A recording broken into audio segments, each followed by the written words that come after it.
It looks like everyone has been having fun writing their anti-man headlines over the last week following all of these sexual assault and sexual harassment scandals. He's gonna tell you what's right and wrong. Sexual harassment, panda. We have this gem, which was written by Damon Young, who appears to only see people in groups rather than individuals. Young is best known for writing brilliant thought pieces like white people need to be better and straight black people are the white people of black people and I'm tired of good white people and the most useless types of white people and we need a reset button or something for white people. Damon Young describes himself as a professional black person.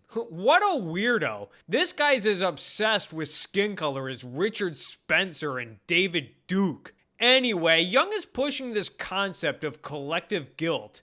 Young essentially says, hey guys, some men are doing bad things to women. Therefore, all men are guilty. That's right, we men are such big monsters. That makes me a sad panda. I wonder when Young is going to write a piece that applauds men given the fact that it's male-dominated industries like the military that protect this great country, the male-dominated police forces that enforce the law, the male-dominated engineering sector and male-dominated construction industry that laid all the infrastructure in this amazing beautiful country, or the fact that most inventions were created by men. It's raining men. Hallelujah, it's raining men. Amen. I mean, I certainly would not write a piece like that because I'm not an asshole that believes in dumb concepts like collective achievement. Likewise, I reject the idea of collective guilt and collective responsibility. We live in a patriarchy. What a myth. According to Helen Smith's book, Men on Strike, more men than ever are avoiding marriage and refusing to start families. At the very least, men are waiting much longer to get married than they used to.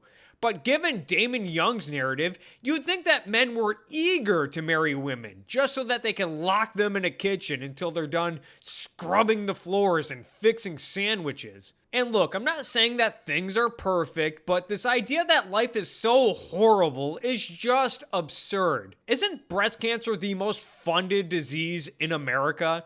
Aren't hundreds of millions of tax dollars still funneled into Planned Parenthood? Aren't tech companies like Google bending over backwards to hire more women? Aren't the majority of college students female? Not to mention the fact that rape and sexual assault have been on a steady decline for decades, falling by over 50% since 1993. And spare me the nonsense about the gender wage gap, which has been debunked an ungodly amount of times already. I can go on all day. The point is that regardless of all the problems and faults in society, life is better than ever. And it appears that men are leaving women alone more than ever. And yet we have mainstream media networks like Gizmodo employing lunatics like this to make it sound like America is some Sharia law hellhole like Saudi Arabia and Iran. But this is all besides the point. Collective guilt is a bullshit concept. I'm only responsible for my own actions. Damon Young can take his patriarchy propaganda and shove it up his ass.